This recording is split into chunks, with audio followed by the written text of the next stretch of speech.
Good morning বন্ধুরা, thumbnail দেখেই বুঝতে পেরেছো আজকে স্ট্রিমিং ডিটেলস কি হতে চলেছে। হোটেলের ব্যালকনির টেরেস থেকেই সূর্যোদয় সেরেই চা খেয়েই সমুদ্র সৈকতে গিয়ে দৃশ্যমান দৃশ্য দেখতে দেখতেই দেখা মিলল সুদূর দূরে জেলেদের নৌকা এবং নানান ধরনের মাছের সমাগম।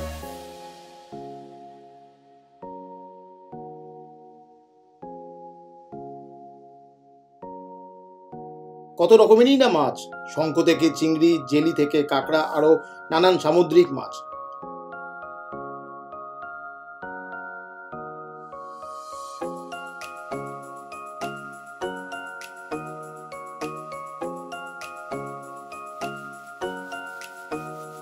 দেখতে দেখতেই সময় কেটে গেল।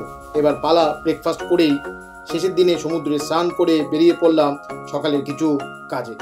একটা ইনফরমেশন তোমাদের দেওয়ার আছে, সেটা হলো পুরীতে যদি তোমরা ঘুরতে আসো তোমরা চেষ্টা করবে টাকা পয়সা ক্যাশ হাতে রাখতে বা ওয়ালেটে রাখতে, কারণ এখানকার এটিএম ব্যবস্থা খুবই খারাপ। স্বর্গদ্বারের সামনে দুটো স্টেট ব্যাংকের এটিএম আছে, এদের গেল এক সপ্তাহ ধরে কোনো টাকা নেই। মানে বালিপান্ডার ওই রুটটা থেকে মানে মেরিন ড্রাইভেতেও কোনো সি বিচে কোনো এটিএম নেই। ওখান থেকে 1.5 কিলোমিটার এসে স্বর্গদ্বারেও এসে যদি এই অবস্থা দেখি, এবার স্বর্গদ্বার থেকেও আরও 2 কিলোমিটার আমি ওয়াকিং ডিস্টেন্সে গেছি। তোমরা টোটোতেও যেতে পারো, আমি ওয়াকিং ডিস্টেন্সে গেছি। কিন্তু সেটাই হচ্ছে কথা যে আমি মানে লাইট হাউসের ওখান থেকে 3.5 কিলোমিটার আমি আসলাম, আসার পর আমি এটিএম পাচ্ছি।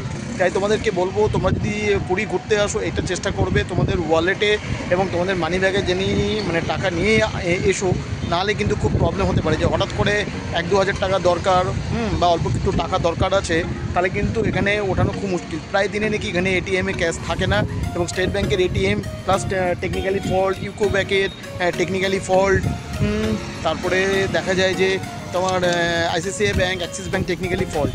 তো এগুলো মাথায় রেখে কিন্তু তোমরা যখন ফ্যামিলিকে নিয়ে ঘুরতে আসবে, এগুলোকে মাথায় রেখেই কিন্তু মানে এগোবে। নেক্সট স্টেপে কোথাও ঘুরতে গেলে এই একটা ইনফরমেশান তোমাদের দিয়ে রাখলাম, কারণ আমার মনে হয় এই ইনফরমেশানটা তোমাদের জেনে রাখা খুবই দরকার, খুবই প্রয়োজন। কাছ থেকে ফিরি লাঞ্চ। আজ বাবাকে একটি স্পেশাল থালি, ভেজ থালি খাওয়ানো হলো। সঙ্গে ছিল পমফ্রেট, সর্ষে ঝাল এবং ভেটকি মাছের ঝাল, সাথে আরও নানান খাবার। লাঞ্চ সেরেই হোটেলে ফিরে লাগেজ গুছিয়ে বেরিয়ে পড়লাম ফেরার পথে। কোথায়? Orissa rail station. গাড়ি ধরেই ব্যাক টু কলকাতা। সো বন্ধুরা, শেষের পর্বের ডিটেলসটা জানতে হলে আমাদের 4র্থ পর্ব তোমাদের দেখতেই হবে। তার জন্য চ্যানেলটাকে সাবস্ক্রাইব করতে হবে এবং পাশে যে নোটিফিকেশন বেল আইকনটি আছে সেটাও কিন্তু ক্লিক করতে ভুলো না। তাহলে আপনারা দেখুন wandering and exploring with Prasun at studio ভির ফিল্মস।